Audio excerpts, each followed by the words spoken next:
সেই ভালো, সব কিছু ধুলো হয়।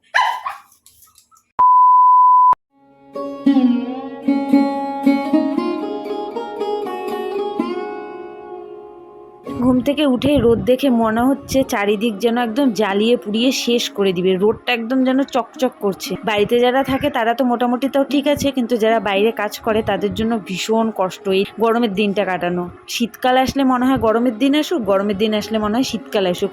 শীতকালে যেমন বাইরে বেরোলে মনে করো কম ঠান্ডা পোশাক পরলে বেশি ঠান্ডা লাগে, তারপর অনেকের ঠান্ডা পোশাক নেই, এই কথাগুলো ভাবলে যেমন খুব কষ্ট লাগে, ঠিক তেমন গরমের দিনে বাইরে যেমন অনেকের অনেক কষ্ট হয় কাজ করতে। এই যেমন তোমাদের দাদাভাই সারাক্ষণ বাইরে থাকে, আমি ভাবি যে কতটা কষ্ট করে। আর বাড়িতে তো আমি কিছু কাজকর্ম মনে করো শেষ করি এসি ছেড়ে বা ফ্যান ছেড়ে। আগে ফ্যান ছেড়ে বসে থাকতাম, এখন এসি হয়েছে, এসি ছেড়েও কোনো সময় চাইলে বসে থাকতে পারি। তো এগুলো ভেবে না ভীষণ মন খারাপ লাগে। তো আজকে সকাল সকালে তোমাদের দাদাভাই বাজার নিয়ে চলে আসছে, আর ওকে এখানে আমি রুটি তরকারি আর হচ্ছে গিয়ে কলা দিয়ে খাইয়ে দিচ্ছিলাম, আর আমিও তার সাথে একটু খেয়ে নিলাম। পরে আগের দিন তোমাদের দাদাভাই ভাবছে যে ভাজা দিয়ে রুটি খাবে কী করে, কেননা ওকে তো ভাজাভুজি কম খেতে বলা হয়েছে। তো তারপরে ওকে বুদ্ধি দিলাম যে তুমি কলা দিয়ে খাও, তো আর জন্য আজকে আবার কলা নিয়ে এসেছে।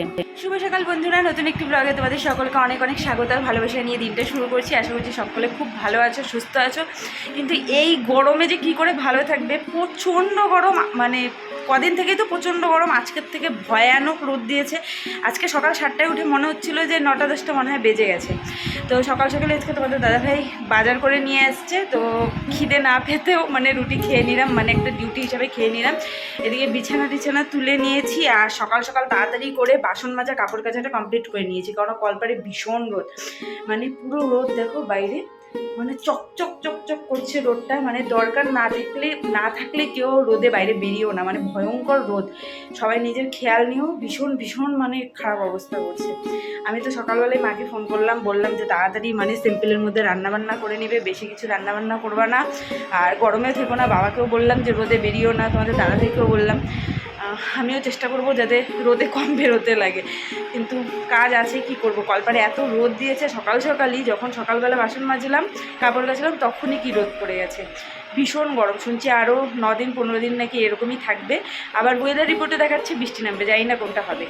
তো চলো ব্লগটা এখন থেকে শুরু করছি, আশা করছি আজকে ব্লগটা খুব খুব ভালো লাগবে। তো স্কিপ না করে শেষ পর্যন্ত দেখতে থাকো। তো এখন ফটাফট সব ঘরের কাজকর্ম শেষ করব। আরও কলপারে সকালবেলা উঠে ব্লিচিং দিয়েছি, কলপারের সাইডগুলো শ্যাওলা পড়ে গিয়েছিলো, ওগুলো ব্লিচিং দিয়েছি, ওগুলো এখন ধোয়াতে হবে। কিন্তু কলপারে ভীষণ রোদ, জল দিয়ে কোনো মতে দিয়ে আসলাম, কেননা শুকিয়ে গেছে, ভাবলাম একটু ভিজে যাক, তারপরে ঝাঁটা দিয়ে ধুয়ে দিব। এখন ঘরদোর পরিষ্কার করবো। আর রান্নাঘরটা কালকের থেকে দেখছি আরশোলা, দেখে আমার মাথা পুরো নষ্ট। একেতে আমি ভীষণ ভয় পেয়ে, আর একেতে ঘৃণাও লাগে প্রচণ্ড। তো এখন ওগুলো একটু সরাসরি করে একটু পরিষ্কার করতে হবে। তোমাদের দাদাভাই বলছে তাড়াতাড়ি কাজকর্ম শেষ করবে, কিন্তু কী করব, কিছু করার নেই, কাজকর্ম তো থেকেই যায়। তো এখন ফটাফট এই যে এগুলোকে সরাবো, এই টেবিলটাকে সরাবো, এগুলোর জিনিস টুকটাক কিছু বের করব। কালকে এখানে আমি আরশোলা দেখতে পেয়েছিলাম, এই যে এখানে দেখো একটা লাল হিট রেখেও দিয়েছি, কয়েকটা আরশোলা মেরেছি, কিন্তু বারবার আরশোলাগুলো লুকিয়ে যায় দেখলে। তো এখন ফটাফট কাজকর্ম সেরে একবারে কথা। তো চলে এসেছি রান্নাঘরে, ফটাফট করে এক হাতে ঝাড়ু নিয়ে নিয়েছি, কারণ আরশোলা উঠলেই আমাকে মারতে হবে, মারতে না পারলে তো আমার একদম 12 বেজে 13। একেতে তো আমি যেখানে যাই সেখানে আমার পেছনে আরশোলা যায়, আর এদিকে আমি আরশোলা মারতে আসছি, যা ভয় লাগে আমার কি বলবো। তো এই যে মিক্সচার মেশিন যে থাকে বক্সটা, ওই বক্সগুলোতে বাকি বক্সগুলো রেখে দিয়েছিলাম, আবার একটা টিফিন বক্সে রেখে দিয়েছিলাম, ওটা খুলে দেখি ওটার মধ্যেও আরশোলা। তো মানে যেটা বক্স খুলছি সেটার মধ্যে আরশোলা, আর আমি এগুলো রেখে দিয়েছি, ভাবলাম সব কিছু খুলে খুলে রাখবো, ওগুলোর মধ্যে ধুলা হবে, যার জন্য কিন্তু আমি এভাবে রেখেছি। ভাবতে পারিনি যে এগুলোতে এভাবে আরশোলার বিছন হয়ে যাবে পুরো। তো গাইস আমি এখন এটাকে নিয়ে যাব, এখন চাকরি করতে যাব, মেশিনটা থাকবে ছোটটাই সেই ভালো। আমি এটাই বুঝতে পারলাম না যে মিক্সচার মেশিনের বাটিটার ভেতরে কি করে আরশোলা ঢুকেছে। তো আমি তাড়াতাড়ি ঝাড়ু নিয়ে মারামারি শুরু করে দিয়েছি। এবার আরও অনেক কিছু সরানোর পালা, পুরোপুরি ভিডিও করতে পারিনি। আর আজকে আমার স্ট্যান্ডটা যে কী হয়েছিল, বারবারই ফোনটা ধুপ করে পড়ে যাচ্ছিলো স্লিপ করে করে।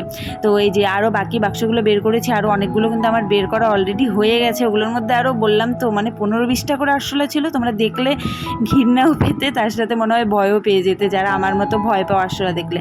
তো এদিকে আরও একটা জুতার বাক্সের মধ্যে মধ্যে তোমাদের দাদাভাইয়ের জুতো রেখে দিয়েছিলাম, ওটাও খুলে দেখলাম না ওটার মধ্যে কোনো আরশোলা নেই। তো আমার মোটামুটি এদিকে পরিষ্কার করা হয়ে গেছে, সব বাসন প্লেটগুলো বের করে যেগুলো বক্সে ছিল সব বের করে নিলাম। বের করে রাখলে ধুলো হবে, এটা একটা আমার কাজ বাড়লো, কিন্তু কিছু করার নেই। যাই হোক, আরশোলা তো থাকবে না। আর এদিকে ভিডিও করতে দেখে অলরেডি দেখো আরোহী চলে আসছে এখানে, আরোহী এসে বসে পড়েছে। তো এরই মধ্যে আমার একটা পার্সেল চলে আসছে, পার্সেলটা নিতে গেলাম। আর আমি কি করেছি, আজকে 200 টাকার একটা নোট দিয়ে এই জিনিসটা আমি রিসিভ করেছি। তো নোটটা ছিল ছেঁড়া, পরে আমার কেন জানি একটা মনে হলো, তোমাদের দাদাভাইকে ফোন করে বললাম যে নোটটা যেখানে রেখেছিল ওটা কি কোনো কিছু প্রবলেম ছিল? তখন বলছে হ্যাঁ ওটা একটু ছেঁড়া ছিল। তারপরে আবার যে মানে ডেলিভারি করেছিল তাকে আবার ফোন করে তারপরে অন্য নোট দিলাম। মানে নিজেরই ভাবলে কেমন লাগে যে ওনাদের নিজের লস হবে বা কিছু। তো তারপরে এই যে ছোটো ছোটো পুতুল, যেটা 120 টাকায় এনেছি, কেমন হয়েছে কমেন্ট করো। আমার না ভীষণ কিউট লাগে, আমি অনেক দিন থেকে ভেবে রেখেছিলাম যে এই শোপিসগুলো আমি অর্ডার করব। সাইজটা কিন্তু ভীষণই ছোট, কিন্তু আমি দেখেছি অনেকেই অর্ডার করেছে এই শোপিসগুলো, আর বেশ ভালোও লাগে দেখতে। এইমাত্র পুরো ভয়ানক আরশোলার মানে পাহাড় পুরো মানে কি বলবো শেষ করলাম। ভাবতে পারিনি বেশ সুন্দর ওই বক্সের মধ্যে জিনিসগুলো সাজিয়ে গুছিয়ে রাখছি, যে সব জিনিস বের করলে নোংরা হয়ে যায়, নতুন ঘরে কিছু কিছু জিনিস সাজাবো। আর বের করে দেখি পুরো আরশোলার বাসা ওগুলো। তো সেই সময় এই যে এগুলো পরিষ্কার করছিলাম, সেই সময় এটা আসলো অনলাইনে। এই যে এরকম 4টা ছোটো ছোটো পুতুল এরকম নিয়েছি, শোপিস বললামই এর আগে যে আমার ওই টিভি ক্যাবিনেটটা সাজানোর জন্য। কেমন হয়েছে কমেন্ট করো। দেখো দেখতে ভীষণ কিউট লাগছে, ব্যাক ক্যামেরায় দেখাচ্ছি।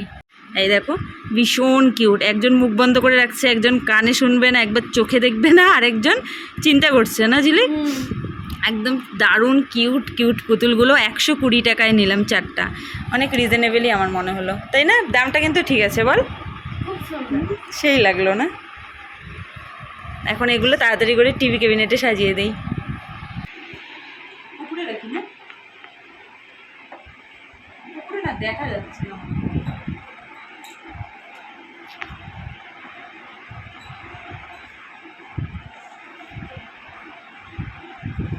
দেখা যাচ্ছে না, না নিচে রাখলে বেশি ভালো লাগে।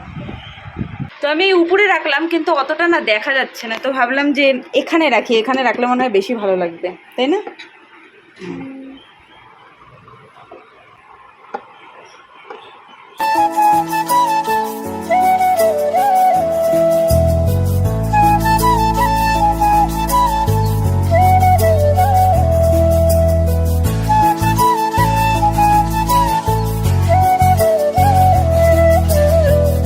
এক্সপেরিমেন্ট করছি, সাথে ঝিলিক বললো এখানে রাখার কথা। এখানেও ভালো লাগতেছে না? এই জায়গাটাই মনে হয় বেশি ভালো লাগতেছে নাকি? তো আমার ঘরদোর একবারে পরিষ্কার করে ঝাড়া কমপ্লিট হয়ে গেছে, শোপিস গুছিয়ে রাখাও হয়ে গেছে। দেখলেই আমি কতবার কত জায়গায় রাখলাম। তোমরাও কমেন্ট করে জানিও কিন্তু যে কেমন লাগছিল, আর কোথায় বেশি ভালো লাগছিল কোথায় রেখে। তো এতগুলো ককরোচ দেখে তোমরা হয়তো ভাবছো যে ঘরটার কি অবস্থা করে রেখেছিল, কিন্তু না গো, আমি ঘর সবসময় ভীষণ পরিষ্কার করে রাখার চেষ্টা করি। কিন্তু এর আগে আমি 1-1.5 মাস ছিলাম না, তারপর থেকেই না এসে আমি মাঝে মধ্যেই 2-1টা করে ককরোচ দেখতে পাই কোনো সময়।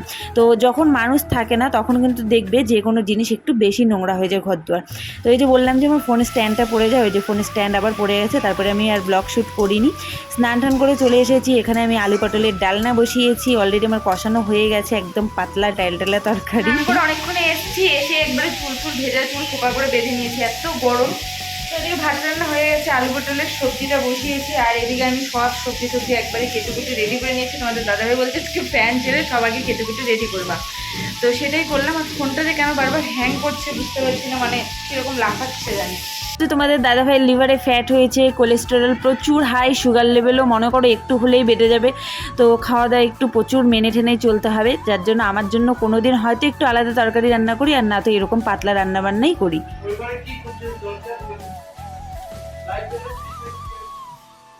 তো রান্নাবান্না আমার সব কমপ্লিট হয়ে গেছে। তোমাদের দাদাভাই স্নান করে আসলে এইমাত্র, আর আমারও মনে হচ্ছে আবার স্নান করি, এত প্রচণ্ড গরম।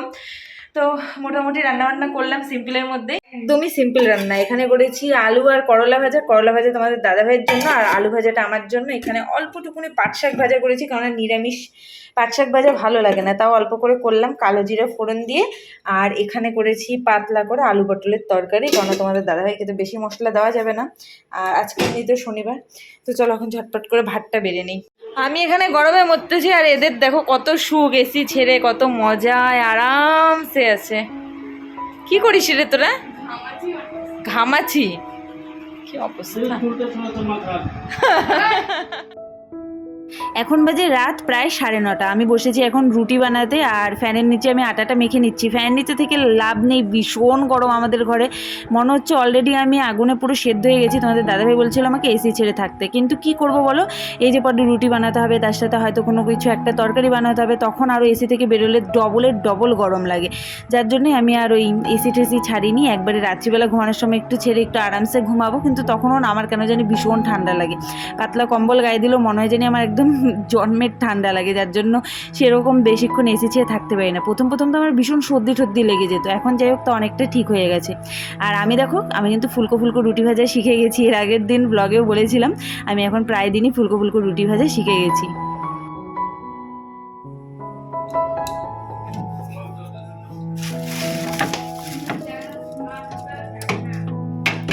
তো আমাদের খাওয়া দাওয়া সব কমপ্লিট হয়ে গেছে। প্রচণ্ড গরমে রুটি টুটি বানালাম।